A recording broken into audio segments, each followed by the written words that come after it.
اس وقت جب عرب کا دور تھا وہاں پہ ایسا ہوتا تھا کہ جب سرکار اللہ پاک کی آیات پہنچاتے تھے تو کچھ ایسے ہوتے تھے جو آیات کا مذاق اڑاتے تھے معاذ اللہ، اور یہ کہا کرتے تھے کہ ہم تمہارے خدا پر ایمان نہیں لاتے، اور معاذ اللہ سما معاذ اللہ اللہ اور اللہ کے رسول کو جھوٹا کہتے تھے، اور طرح طرح کے تانے دیا کرتے تھے۔ وہ انشاءاللہ جب ہم مکی زندگی پڑھیں گے سرکار کی، وہاں پہ اس چیز کا ذکر کریں گے، لیکن ابھی اشارہ پہ یہاں سے گزر جائیں گے کہ تانے دیا کرتے تھے طرح طرح کے۔ لیکن جو ایمان والے ہوتے ہیں ان کے بارے میں بتایا جا رہا ہے کہ جب انہیں رب کی آیات، رب کے احکامات سنائے جاتے ہیں تو یہ اس پہ لبیک کہتے ہیں، کبھی بھی اس پہ لڑکھڑاتے نہیں ہیں، کبھی آگے سے بحث ایسا نہیں کرتے، یعنی کہ بس کیا کیوں اگر مگر کچھ نہیں۔ یہاں پہ ہمارے استاد ایک مثال دیا کرتے تھے، وہ کہتے تھے کہ اب اور معبود کا رشتہ ایسا ہونا چاہیے، یعنی محب اور محبوب کا رشتہ ایسا ہونا چاہیے کہ جو بس محبوب نے کہہ دیا بس وہ ہونا ہے، یعنی اللہ پاک کے لیے اللہ پاک جو ہے ہم اس کے، وہ ہمارا محب ہے، ہم اس کے محبوب ہیں، ایسا ہونا چاہیے کہ ہمیشہ محبوب بن کے جیو۔ محبوب کون ہوتا ہے؟ کہ جس کو چاہا جاتا ہے، جیسے اللہ پاک کے رسول اللہ کے محبوب ہیں، اللہ ان کو چاہتا ہے، تو ہمیں بھی محبوب بن کے جینا ہوگا کہ ہمیں اللہ پاک چاہے۔ محب اور محبوب میں بڑا فرق ہوتا ہے۔ محب جس جس کو کسی دوسرے کو چاہنا، یعنی اللہ پاک میرا محب ہے، میں اللہ کو چاہتا ہوں، اور جب میں کہوں گا محبوب تو پھر میں اللہ کا محبوب ہوں کیونکہ اللہ پاک مجھے چاہتا ہے۔ آسان الفاظ میں محب اور محبوب، محب جس کو چاہا جائے، محبوب جسے دوسرا بھی چاہے، یعنی آپس میں دو طرفہ چاہت ہو، محب اور محبوب۔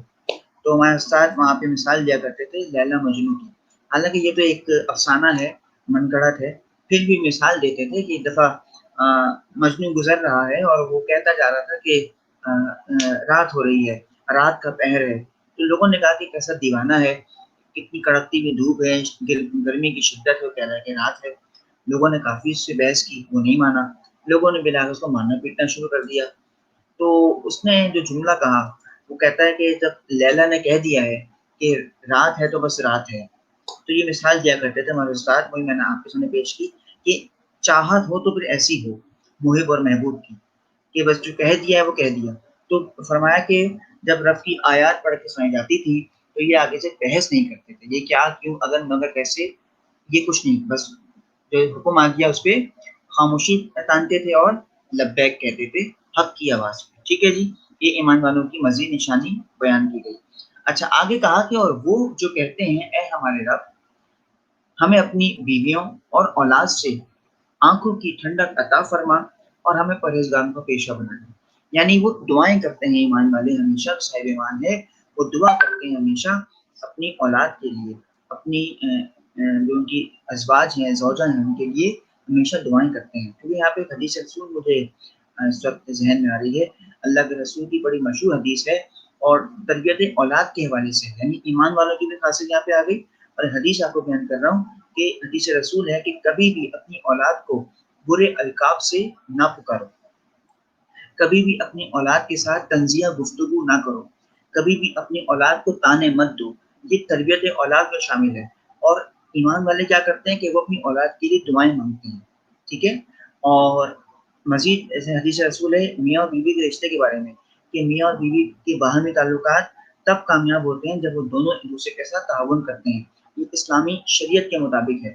تو یہاں پہ بھی خاصیت بیان کی جا رہی ہے کہ ایمان والے اولاد کے لیے دعائیں کرتے ہیں، اپنی بیوی کے لیے دعائیں کرتے ہیں، کبھی ان کے لیے برے القاب استعمال نہیں کرتے، یہ ایمان والوں کی نشانی سورہ فرقان کی روشنی میں۔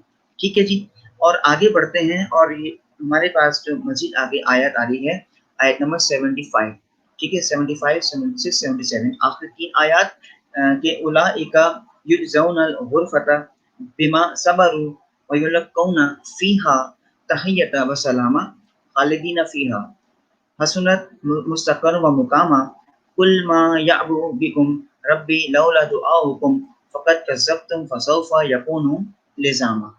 یعنی کہ مزید جو اللہ پاک نے خوبیاں بیان کی ہیں ایمان والوں کی سورہ فرقان کی روشنی میں، فرمایا کہ یہی وہ خوش نصیب لوگ ہیں جنہیں ان کے صبر کے صلے میں جنت کا بالا خانہ یعنی جنت میں باغ عطا ہوا ہے، اور وہاں ان کو سلام و دعا کے ساتھ ان کا استقبال کیا جائے گا، وہ اس میں ہمیشہ رہیں گے، جو نہایت ان کا ٹھکانہ ہے اور قیام کی جگہ ہے۔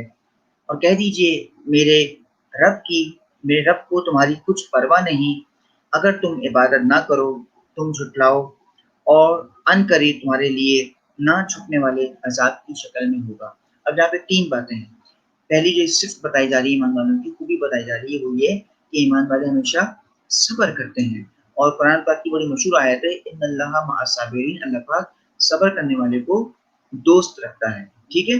تو سورہ فرقان کی روشنی میں مزید جو خوبی پتہ چلی کہ ایمان والے ہمیشہ صبر کا دامن کبھی نہیں چھوڑتے، ایمان والے استقامت سے کام لیتے ہیں، ایمان والے برداشت سے کام لیتے ہیں، ایمان والے بردباری سے کام لیتے ہیں، ایمان والے اپنا دل ہمیشہ بڑا رکھتے ہیں، ٹھیک ہے۔ اور مزید فرمایا کہ ان کے لیے اپنے اللہ پاک نے انعام رکھا ہے ایمان والوں کے لیے، اور انعام کیا ہے؟ جنت میں باغ ہے، اور جب یہ اس میں داخل ہوں گے تو اللہ ان کا جو استقبال ہوگا تو ان پہ سلامتیاں بھیجی جائیں گی، ان کو سلام کیا جائے گا، یعنی جنت کی جو حوریں ہوں گی، جنت میں جو فرشتے ہوں گے، جو غلما ہوں گے، وہ ان کو سلام کر رہے ہوں گے۔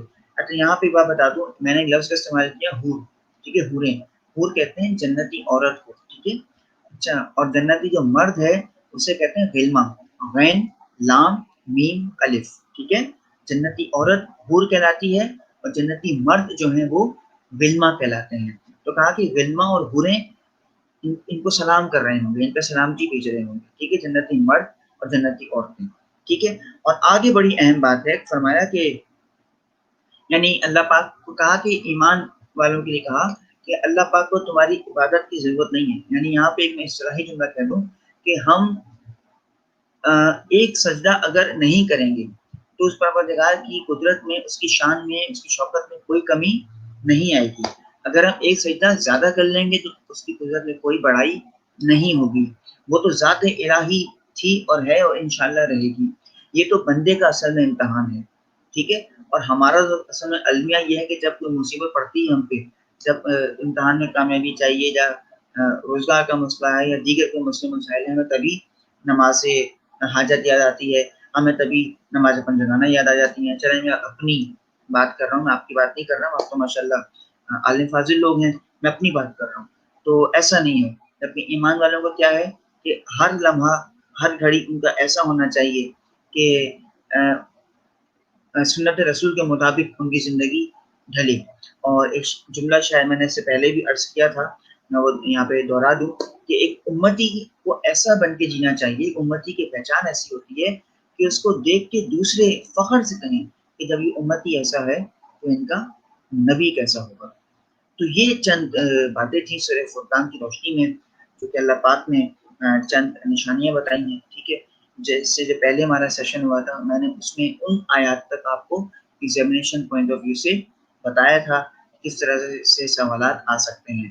آج کا جو ہمارا سیشن ہے اس کے حوالے سے فی الحال میں سورہ فرقان کا بتا دوں کہ یہاں پہ ایک سوال اس طرح سے ہمارے پاس پیپرس میں آ چکا ہے، اور کیا پتہ مستقبل میں بھی آ جائے یا آ سکتا ہے۔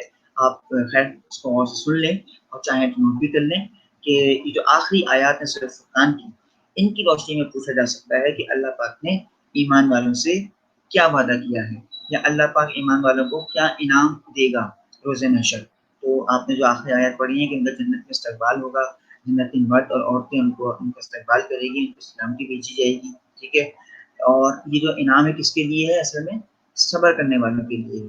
تو سوال یوں آ سکتا ہے کہ ایمان والوں میں جو صابر ہیں، جو صبر کرنے والوں کے لیے سورہ فرقان کی روشنی میں اللہ پاک کی طرف سے کیا انعام ہے؟ یہ بھی آپ یہ سوال اس طرح سے آ سکتا ہے۔ اچھا، پھر سوال یوں بھی آ سکتا ہے کہ سورہ فرقان کی روشنی میں بتائیے کہ کیا ایمان والے جھوٹی جو گواہی کے متعلق ہے، سورہ فرقان کی روشنی میں گواہی دینے کے متعلق کیا بیان کیا گیا ہے؟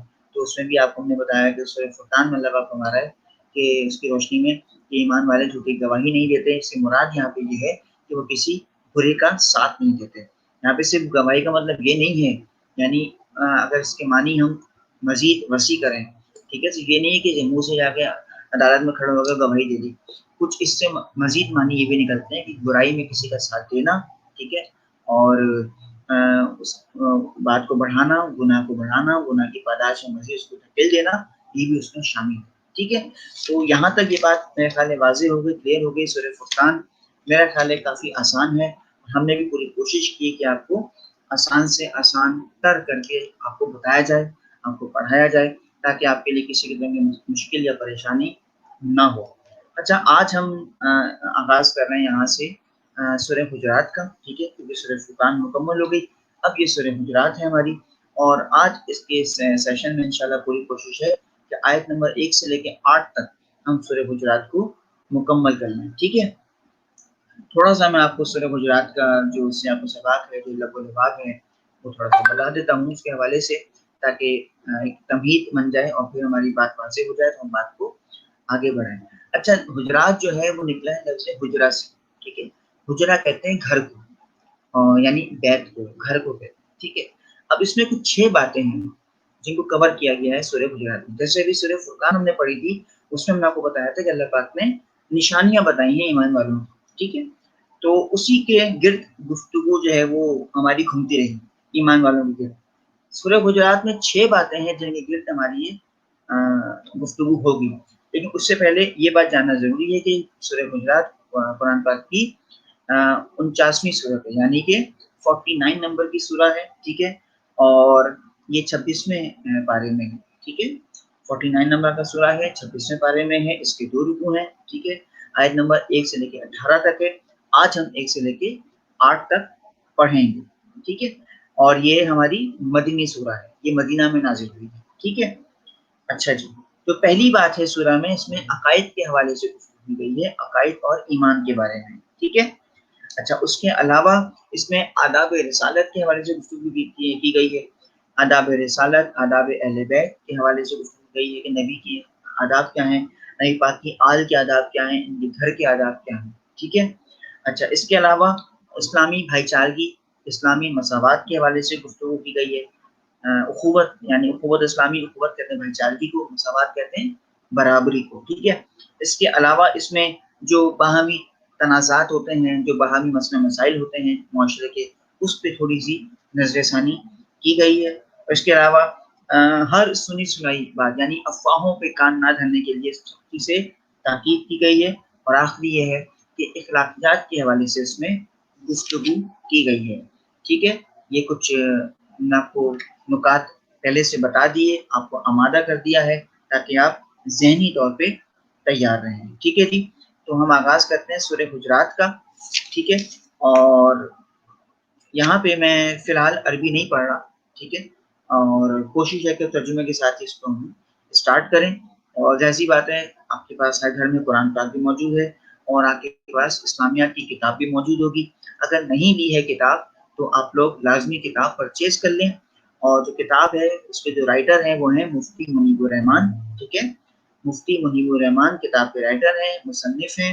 اور یہ کتاب جو ہے مارکیٹ میں ڈگری کلاسز کے لیے اس کو کہا جاتا ہے. جب آپ کسی بک شاپ پہ جائیں، بک اسٹال پہ ان سے کہیں کہ ڈگری کلاسز کے لیے مفتی منیب الرحمان صاحب کی جو کتاب ہے، جو کراچی یونیورسٹی میں ڈفرینٹ کالجوں میں پڑھائی جاتی ہے، بی ایس سی لیول پہ، بی ہٹوا، وہ کتاب دے دیجیے. ٹھیک ہے، اور اگر آپ لوگ کہتے ہیں تو آپ لوگ کی آسانی کے لیے میں یہ کتاب بھی آپ کو دکھا دوں. اس طرح سے یہ کتاب ہے. ٹھیک ہے جی، یہ کتاب ہے مفتی منیب الرحمان صاحب، یہ آپ لوگ لازمی پرچیز کر لیجیے، خرید لیجیے، تاکہ آپ کے لیے آسانی ہو جائے.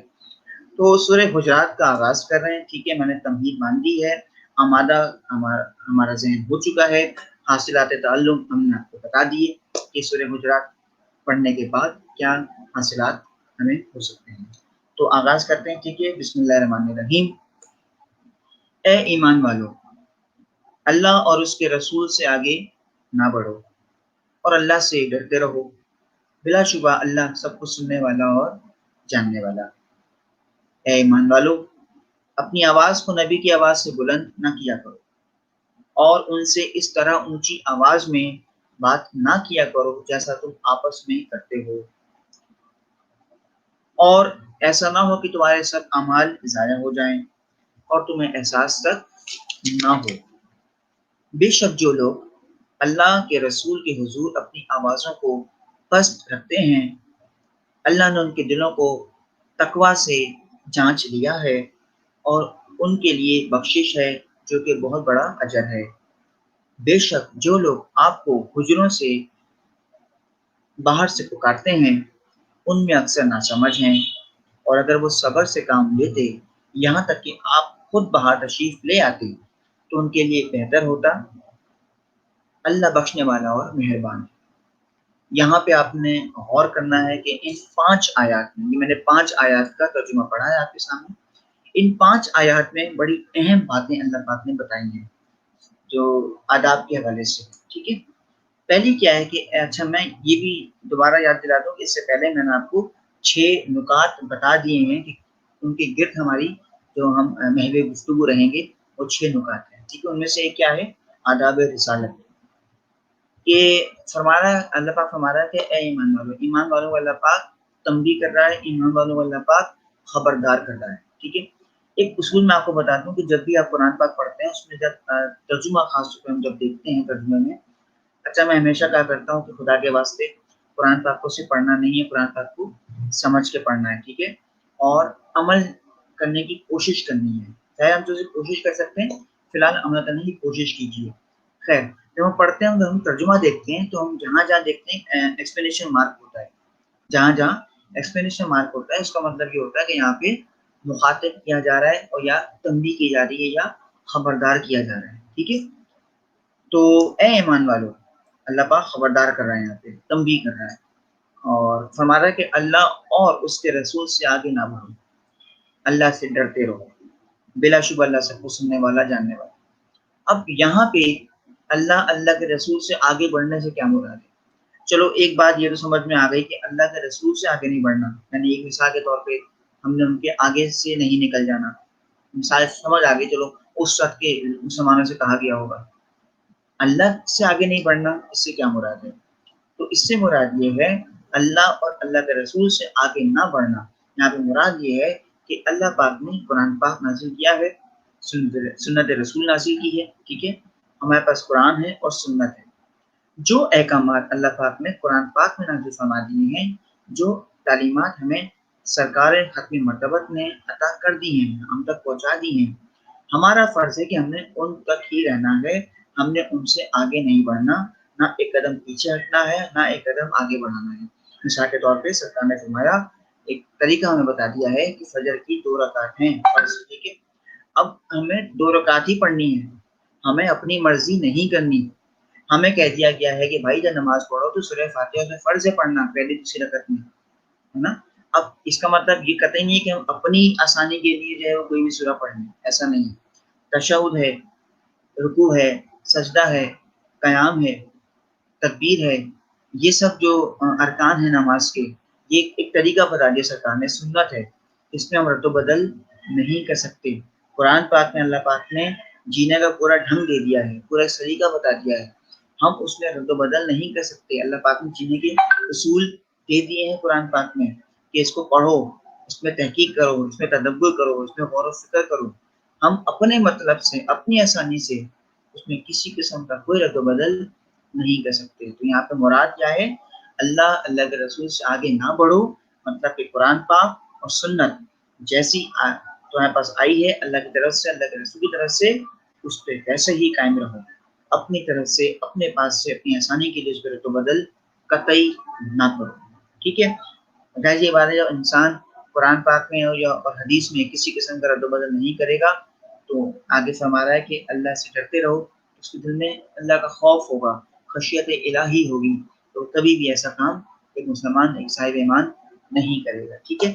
بلا شبہ اللہ سب کچھ سننے والے اور جاننے والا، اللہ پاک سب کچھ سنتا ہے، سب کچھ دیکھتا ہے، سب کچھ جانتا ہے، جو کچھ تم کرتے ہو، جو کچھ تم کہتے ہو، ٹھیک ہے۔ دوسری اہم بات جو سورہ حجرات میں اللہ پاک بتا رہا ہے کہ اے ایمان والو، اچھا یہ دیکھیے پھر تنبیہ کر رہا ہے، پھر خبردار کر رہا ہے کہ اے ایمان والو، اپنی آواز کو نبی کی آواز سے بلند نہ کیا کرو، ان سے اس طرح اونچی آواز میں بات نہ کیا کرو جس طرح تم آپس میں ایک دوسرے کے ساتھ کرتے ہو، ایسا نہ ہو کہ تمہارے ساتھ اعمال ضائع ہو جائیں اور تمہیں احساس تک نہ ہو۔ یعنی یہاں پہ نبی پاک کے حوالے سے کچھ آداب بتائے جا رہے ہیں، کچھ اخلاقیات بتائی جا رہی ہیں، کچھ تہذیب بتائی جا رہی ہے، تمیز بتائی جا رہی ہے، ادب بتایا جا رہا ہے کہ نبی کا ادب کیا ہے کہ نبی کی آواز کے آگے اپنی آواز کو نیچا رکھو، سرکار کا جو خود کا ایک معیار تھا، اور کتابوں میں لکھا ہے، روایات میں ہے، تاریخ میں ہے کہ آپ ہمیشہ لہجہ دھیما رکھتے تھے، آپ کبھی کسی سے اونچی آواز میں بات نہیں کرتے تھے، ہمیشہ کوشش ہوتی تھی کہ آپ سر جھکا کے ہی بیٹھتے تھے، بہت کوشش ہوتی تھی کہ آپ نظریں جھکا کے بات کرتے تھے، اور روایات میں ہے، تاریخ میں ہے کہ آپ نے کبھی بھی کسی کو، سامنے کوئی آ رہے چلتا ہوا تو آپ نے کبھی کسی کو ایسے اشارے سے نہ یوں نہیں بلایا، بلکہ آپ نے بڑی ادب سے، یعنی اس کا احترام کر دیا، چاہے چھوٹا آ رہا ہو، چاہے کوئی بڑا ہو، چاہے عمر میں کوئی چھوٹا ہو، کبھی بھی کسی کو ایسے ہاتھ سے اشارے کر کے نہیں بلایا، یہ اخلاقیات ہے۔ تو یہاں پہ بتایا کہ اپنی آوازوں کو نبی کی آواز سے اونچا نہ کرو، ایک نبی کا مقام ہے، ایک نبی کا مرتبہ ہے، تو تم نے اس مرتبے کو، اس عزت کو برقرار رکھنا ہے، غلطی سے بھی اپنی آواز کو پاک نبی کی آواز سے اونچا نہیں کرنا، ٹھیک ہے؟ یہ دو باتیں ہو گئیں۔ تیسری بات ہمارے پاس جو آ رہی ہے اس حوالے سے کہ بے شک جو لوگ اللہ کے رسول کے حضور اپنی آوازوں کو پست رکھتے ہیں، اللہ نے ان کے دلوں کو تقویٰ سے بھر دیا ہے، اور اللہ پاک بخشنے والا ہے، بڑا اجر دینے والا ہے۔ پیچھے کیا کہا؟ پیچھے خبردار کیا، تنبیہ کری، ٹھیک ہے، کہ خبردار اگر تم نے اللہ کے رسول کی آواز سے اپنی آواز کو اونچا کیا، ٹھیک ہے، وہ بتا دیا، اور یہاں پہ ایک انعام بتا دیا کہ جو ایسا نہیں کرے گا، جو اپنی آواز کو ایسا یعنی اونچا نہیں کرے گا نبی کی آواز سے، تو کہا کہ ان کے دلوں کو تو اللہ نے چن لیا ہے، کس کے لیے؟ تقویٰ کے لیے، پرہیزگاری کے لیے، اللہ نے ان کو متقی بنا دیا ہے، ان کے دلوں کو تقویٰ سے اللہ پاک نے بھر دیا ہے، ٹھیک ہے، اور ان کے لیے بہت بڑا اجر ہے، یہ انعام ہے ان کے لیے، جن کے دلوں کو اللہ پاک نے تقویٰ سے بھرا ہے، جن کے دلوں کو خوف الہی سے بھرا ہے، پرہیزگاری سے بھرا ہے، یہ بہت بڑا انعام ہے ان کے لیے اللہ پاک کی طرف سے۔ یعنی اگر میں یہاں پہ جملہ کہوں، اگر ہم نماز پڑھ رہے ہیں، اگر ہم سجدہ کر رہے ہیں، تو پہلے تو سجدہ شکر جو ہم بجا لاتے ہیں، ہم تو پہلے اس کا شکر ادا کریں کہ اس نے ہمیں توفیق عطا کری ہے، یعنی یہ نماز پڑھنے کی جو اللہ پاک نے ہمیں توفیق عطا کری ہے، پہلے اس کا تو ہم شکر ادا کر لیں، اور جو اس نے ہمیں سجدہ کرنے کی توفیق عطا کی ہے، اس کا شکر ادا کیسے کریں گے؟ تو کہا کہ بھائی ایک سائیکل چل رہی ہے، اس کا شکر تو کبھی ادا ہو ہی نہیں سکتا، لاکھوں کروڑوں سجدے کر لو، اللہ پاک کا ہم شکر ادا کر نہیں سکتے، ہم تو اس بات پہ بھی اس کا شکر ادا نہیں کر سکتے کہ اس نے ہمیں انسان بنایا ہے، ہم تو اس بات پہ بھی اس کا شکر ادا نہیں کر سکتے پورا، تو اس کا حق نہیں ادا کر سکتے کہ اس نے ہمیں صاحب ایمان کے گھر میں پیدا کیا ہے، ٹھیک ہے؟ تو اس لیے یہ اللہ پاک کا بہت بڑا اجر ہے، اس کا تو انعام ہے یہ کہ اس نے تمہارے دل کو ان چیزوں سے دور رکھا ہوا ہے، اس پہ اللہ کا شکر ادا کیا کرو۔ اور پھر چوتھی بات جو آ رہی ہے وہ یہ کہ بے شک جو لوگ آپ کو حجروں کے باہر سے پکارتے ہیں ان میں اکثر نہ سمجھ ہیں، اور اگر وہ صبر کر لیتے یہاں تک کہ آپ باہر تشریف لے آتے تو ان کے لیے بہت اچھا ہوتا، بہت بہتر ہوتا، اللہ پاک بخشنے والا مہربان۔ چوتھی بات یہ بتائی کہ کچھ لوگ اس زمانے میں ایسے تھے کہ باہر آ جاتے تھے، آپ حجرے کے باہر خوب آوازیں مارتے تھے، باہر سے کھڑے کے بلا رہے ہیں، کہیں اگر جانا ہے، کوئی کام ہے، کچھ بھی ہے، تو فوراً ان کے لیے آیت نازل ہوئی کہ ان کو منع کرو کہ یہ آپ کو اس طرح سے حجروں کے باہر سے نہ بلایا کریں، گھر کے باہر سے آوازیں نہ مارا کریں، اور یہ بد اخلاقی ہے، بد تہذیبی ہے۔ میں یہاں پہ ایک بات کہہ دوں آپ کو، اکثر و بیشتر ہم دیکھتے ہیں اپنے یہاں گلی محلوں میں، ہم بہت دیکھتے ہیں، خاص طور پہ فلیٹس میں بہت دیکھتا ہوں چیز کہ اگر کسی کو بلانا ہو، دوست کو یا کوئی گھر کا کوئی آدمی آئے بلا رہے تو نیچے سے کھڑے ہو کے آوازیں مارتے رہتے ہیں اس کو بلانے کے لیے، یا گھر کے باہر کے دوست آ گئے، وہ بھی چیخ رہا ہے، چلا رہے ہیں، باہر سے آوازیں مار رہے ہیں، تو یہ چیز شریعت کی نگاہ میں سخت ناپسند ہے، یہ بد اخلاقی کے زمرے میں آتی ہے، یہ حرکت غیر اخلاقی ہے، یہ بد تہذیبی ہے، یہ بدتمیزی کے زمرے میں شمار ہوتی ہے اسلام کی نگاہ میں، کہ باہر سے جا کے کسی کو آوازیں مارنا، گھر کے باہر کھڑے ہو کے، اور اس کو آواز دے کے اس کو چیخنا چلانا، اس کو باہر بلا رہے ہیں، یہ طریقہ اسلام کا نہیں ہے۔ سورہ حجرات میں یہی آداب بتائے ہیں، اخلاقیات بتائی ہیں، اور صرف یہ سرکار کے لیے تو جو ایک حکم آیا نا ان کے لوگوں کے لیے اس دور کے، لیکن اسی میں نے آپ سے کیا کہا تھا کہ قرآن پاک رہتی دنیا تک کے لیے ہے، اس میں جو احکامات ہیں تمام انسانوں کے لیے ہیں، تو اخلاقیات سکھائی جا رہی ہیں۔ ابھی میں نے آپ کو پیچھے بتایا نا، جو ہم نے 6 نکات آپ کو بتائے ہیں کہ آداب رسالت کے ساتھ ساتھ اخلاقیات بھی سکھائی جا رہی ہیں، تو یہ جملہ اخلاقیات کے زمرے میں آتی ہے، کسی کو گھر کے باہر سے کھڑے کے بلانا، چیخنا چلانا، یہ بد اخلاقی، یہ بدتہذیبی ہے، یہ بدتمیزی میں شمار ہوتا ہے. ٹھیک ہے، اللہ پاک ہمیں عمل کرنے کی توفیق عطا کرے. آگے بڑھتے ہیں اور آگے ہمارے پاس آیت نمبر 6، 7 اور 8. اللہ پاک فرما رہا ہے کہ اے ایمان والوں، پھر تنبیہ کر رہا ہے، اے ایمان والوں خبردار کیا ہے، اگر تمہارے پاس کوئی فاسق کسی کی کوئی خبر لے آئے، کوئی بھی ایسی خبر لے کے آ جائے، تو تم پہلے خوب تحقیق کیا کرو، اس کو جانچ لیا کرو، اور ایسا نہ ہو کہ تم لا علمی میں کسی گروہ کو نقصان پہنچا بیٹھو اور پھر خود اپنے پر پچھتانا پڑے. ٹھیک ہے، اور جان لو کہ تم میں اللہ کے رسول تشریف فرما ہیں. اگر وہ اکثر معاملات میں تمہاری بات مان لیں تو تم خود مصیبت میں مبتلا ہو جاؤ، لیکن اللہ نے ایمان کو تمہارے لیے محبوب بنا دیا ہے اور اسے تمہارے دلوں میں مزین کر دیا ہے. کفر، فسق، نافرمانی سے تم کو متنفر کر دیا ہے، یہی لوگ راہ ہدایت پر ہیں. یہ محض اللہ کی فضل و نعمت ہے اور اللہ جاننے والا، حکمت والا ہے. مزید اللہ پاک سورہ حجرات میں تنبیہ کر رہا ہے، خبردار کر رہا ہے. یعنی ابھی بات آ گئی یہاں پہ فاسق کی، کہ ہم نے آپ کو 6 نکات بتائے تھے ابتدا میں، اخلاقیات، ٹھیک ہے، آداب رسالت. ٹھیک، تیسرا آ گیا فاسق. یعنی کہ فاسق کہتے ہیں کسی ایسے شخص کو جو افواہیں پھیلاتا ہے، جو جھوٹی خبریں پھیلاتا ہے. تو کہا کہ اگر کوئی فاسق تمہارے پاس ایسی کوئی خبر لے آئے تو تم پہلے اس کی تحقیق کیا کرو، تم پہلے اس کو جانچ لیا کرو. ٹھیک ہے، یہاں پہ ہوا یہ تھا کہ جب جنگ احد ہوئی تھی اس وقت، تب بھی یہ ایسا سے کیا گیا کہ نبی پاک کی شہادت کی افواہ اڑ گئی تھی، اور اس شہادت کی افواہ کی وجہ سے کیا ہوا تھا کہ مسلمانوں کو ظاہری طور پہ شکست کا سامنا کرنا پڑا تھا. ٹھیک ہے، وہ تو بات الگ ہو گئی، وہ مکی زندگی تھی. یہاں بھی کچھ ایسے ہی ہوا کہ ایک قافلہ ہے وہ جا رہا ہے اور قیام کیا قافلے نے، رات کے وقت سو گئے، تو ایک آواز آئی کہ جلدی بھاگ چلو، دشمن نے حملہ کر دیا، بھاگ چلو، دشمن نے حملہ کر دیا. مسلمان تھے بیچارے، نئے نئے مسلمان ہوئے تھے، معصوم سے تھے، سارا مال و اسباب چھوڑ چھاڑ کے بھاگ لیے. پیچھے سے دشمن آئے، ان کا مال وال لوٹا، جتنا تھا لے کے فرار ہو گئے. تو حالانکہ افواہ یہاں پہ کیا ہو رہا ہے کہ یہ مارنے آئے ہیں، کہ جان سے مار دیں گے، لوٹ لیں گے، کیا ہے اس طرح سے. تو اس پہ فوراً حکم آیا کہ پہلے تحقیق کیا کرو. ٹھیک ہے، پہلے جانچ لیا کرو کہ بات اصل میں ہے کیا. اس طرح سے افواہوں پہ کان نہ دھرا کرو. اور یہ جو میں نے بات بتائی، یہ اصل میں 2-3 دفعہ ہو چکا تھا. اس طرح سے 2-3 بار یہ ایسا ہو ہی چکا تھا کہ بار بار افواہ پھیل جاتی تھی، بار بار یہ آواز آتی تھی، کوئی نہ کوئی افواہ آ کرتا تھا سفر کے دوران.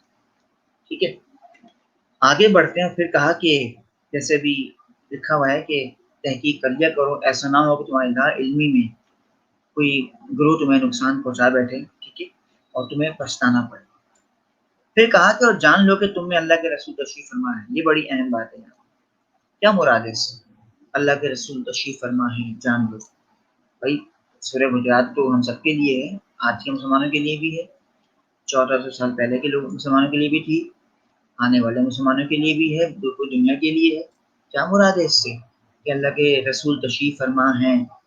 تو اس سے مراد یہاں پہ یہ ہے کہ سنت موجود ہے، سنت زندہ ہے، رسول اللہ کا طریقہ کار ابھی بھی زندہ ہے، اور وہ تعلیمات زندہ ہیں سرکار کی، جس سے ہمیں استفادہ حاصل کرنا چاہیے اور ہم کرتے رہیں گے انشاءاللہ. یہاں پہ یہ مراد ہے اس سے. ٹھیک ہے، کہ رسول اللہ تشریف فرما ہے مطلب ان کا طریقہ بھی زندہ ہے، موجود ہے. جیسے قرآن پاک میں آیا ہے کہ اقیم الصلاۃ، کے نماز قائم کرو. ٹھیک ہے، تو اس کا طریقہ کس نے بتایا؟ سرکار نے بتایا، جو آج تک زندہ ہے. اللہ پاک نے صرف یہ فرمایا کہ رمضان کے روزے رکھو. ٹھیک ہے، اب کب اس کا طریقہ کس نے بتایا؟ سرکار نے بتایا. زکوٰۃ ادا کرو، بھائی کیسے ادا کرو؟ طریقہ سرکار نے بتایا. ٹھیک ہے، حج کا حکم دیا، اب وہ مناسک حج ہیں، پورا طریقہ ہے، کس نے بتایا؟ سرکار نے بتایا. تو ہر چیز کا ایک طریقہ بتایا گیا بعد میں سرکار کے توسط سے، جو کہ سنت ہے اور الحمدللہ وہ آج تک زندہ ہے. ٹھیک ہے, یہ بات یہاں پہ واضح ہو گئی. اور آگے بڑھ جاتے ہیں. پھر فرمایا کہ اگر وہ اکثر معاملات میں تمہاری بات مان لیں تو تم خود مصیبت میں مبتلا ہو جاؤ, لیکن اللہ نے ایمان کو تمہارے لیے محبوب بنا دیا ہے اور اسے تمہارے دلوں میں مزین فرما دیا ہے. فسق, نافرمانی, فجور کو تم سے متنفر کر دیا ہے اور راہ ہدایت پر ہے. ٹھیک ہے, یعنی جو ایمان والے ہیں اللہ پاک نے کیا کیا ہے کہ ایمان والوں کے دل, آپ پہلے پڑھ کے آئے ہیں آیات میں, اللہ پاک نے تقویٰ سے بھر دیا ایمان والوں کے دلوں. تو یہاں پہ فرما رہا ہے کہ اللہ پاک نے یہ انعام دیا ہے ایمان والوں کو, ان کے دلوں کو مزین کر دیا ہے. کس چیز سے؟ ہدایت کی روشنی سے. کفر, فسق, فجور, نافرمانی کو دور کر دیا ہے ایمان والوں سے اللہ پاک نے, اور ہدایت کی روشنی جو ہے اللہ پاک نے اس سے منور فرما دیا ان کے دلوں کو, ان کے وجود کو. ٹھیک ہے جی. اور آخری بات جو ہے کہ یہ محض اللہ کا فضل اور نعمت ہے, اور اللہ جاننے والا, حکمت والا ہے. میں نے پہلے بھی ابھی آپ نے ذکر کیا کہ نعمتوں کا ہونا اپنے پاس یہ اللہ پاک کی ایک نوازش ہوتی ہے, اللہ پاک کی بہت بڑی عطا ہوتی ہے. کسی کے پاس دولت ہے, پیسہ ہے, تو وہ شکر ادا کرے پروردگار کا وہ. اور اگر اللہ کسی کے پاس ایسے کوئی معاملات ہیں, کوئی تنگی ہے, مفلسی ہے, محتاجی ہے, تو وہ صبر کرے. یہ نہیں کہ فوراً شکر شکایتیں شروع کر دیں اگر کچھ نہیں ہے, اور اگر ہے تو نہ شکراپن شروع کر دیں. ایسا نہیں ہے, اعتدال پسندی کے ساتھ زندگی گزاریں. قرآن پاک میں اللہ پاک فرما رہا ہے, میں ایک مثال یہاں پہ دے رہا ہوں کہ ہم بندے کو, یعنی اللہ پاک فرماتا ہے کہ میں کسی بندے کو اس کی برداشت سے زیادہ تکلیف نہیں دیتا.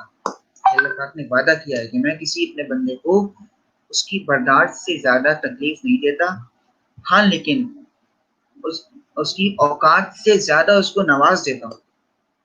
یہ آپ پیمانہ دیکھیے, معیار دیکھیے کہ جتنی ہماری اوقات نہیں ہے اتنا وہ ہمیں نواز تو رہا ہے, لیکن جتنی ہماری برداشت ہے وہ اتنی تکلیف دیتا ہے, اس سے زیادہ وہ نہیں دیتا. وہ ہمارا کبھی مال سے امتحان لے رہا ہے, وہ کبھی ہمارا دولت سے امتحان لے رہا ہے, کبھی اولاد سے لے رہا ہے, کبھی رزق سے لے رہا ہے, کبھی صحت سے لے رہا ہے. تو ہر معاملے میں صبر و شکر کرنا ہے, کیونکہ اس نے ہمارے دلوں کو مزین کر دیا ہے, نافرمانی دور کر دی ہے ایمان والوں کے دلوں سے. اب جو شخص جان بوجھ کے ایسا کرے وہ ناشکری کے زمرے میں آتا ہے. تو یہ باتیں جو ہم نے آج کے سیشن میں کری, سورہ فرقان کی ہم نے آخری آیات کری, اس کے حوالے سے میں نے آپ کو واضح کر دیا. سورہ حجرات آیت نمبر 1 سے 8 ہم نے کری, اور میں نے جو 6 نکات آپ کو بتائے تھے. اچھا, اس میں امتحانی اعتبار سے سوال آ سکتا ہے کہ سورہ حجرات کی روشنی میں بتائیے کہ اللہ پاک نے کن باتوں کو اجاگر کیا ہے. ٹھیک ہے, تو اس میں جو میں نے آپ کو باتیں بتائی تھیں ابھی کہ اس میں اخلاقیات ہے, اس میں فاسق کی بات میں عمل نہ کرنا ہے, اس میں آداب رسالت ہیں, ان میں اخلاقیات ہیں. ٹھیک ہے, یہ باتیں جو ہم نے آپ کو شروع میں بتائی تھیں. اور کچھ جو ہمارے روزمرہ کے معاملات ہوتے ہیں اس کے حوالے سے گفتگو ہے, اور مساوات اور اخوت بھائی چارگی کے حوالے سے گفتگو ہے. ٹھیک ہے, اور پھر سوال کچھ اس طرح سے بھی آ سکتا ہے, جیسے آداب رسالت کے حوالے سے ہم نے پڑھا, ہم نے اخلاقیات کے حوالے سے پڑھا, اس میں فاسق کے بارے میں پڑھا, ہم نے اس میں متقی کے بارے میں پڑھا. اللہ پاک نے متقی کو کیا انعام دیا ہے, تو متقی کو انعام کیا دیا ہے, اس کے دلوں کو منور کر دیا روشنی سے, ہدایت سے, نافرمانی کو دور کر دیا ہے, فسق فجور سے دور کر دیا ہے. ٹھیک ہے, گناہوں سے دور کر دیا ہے. ٹھیک ہے, اس طرح کے سوالات ہمارے ایگزامینیشن پوائنٹ آف ویو سے آ سکتے ہیں. اچھا, اس بات سے بالکل بے فکر ہو جائیے. ابھی ساتھ ساتھ ہم آپ کو نا آخر میں یہ بھی ہماری کوشش ہے کہ اسلامیات کے حوالے سے میں آپ کو ٹاپک وائز کویسچنس ہم آپ کو پرووائڈ کریں گے, شارٹ آنسرز بھی اور لانگ آنسرز کے طور پہ بھی, اور پرانی آیات کے حوالے سے بھی, سورہ حجرات, سورہ فرقان, احادیث کے حوالے سے بھی, کہ کس طرح سے سوالات ایگزامس میں مزید آ سکتے ہیں. ٹھیک ہے, تو ریٹن فارم میں بھی آپ کو دے دیں گے, یہاں پہ بھی آپ کو بتا رہے ہیں. تو کوشش پوری یہی ہے کہ کسی قسم کا کوئی مسئلہ نہ ہو, کوئی پریشانی نہ ہو, اور آپ بھی بخوبی معاملات کو سر انجام دیتے رہیں تاکہ کوئی بھی مسئلہ مسائل آگے پیش نہ آئے. تو اگلے سیشن کے تک کے لیے اجازت دیجیے. جزاک اللہ. اللہ حافظ.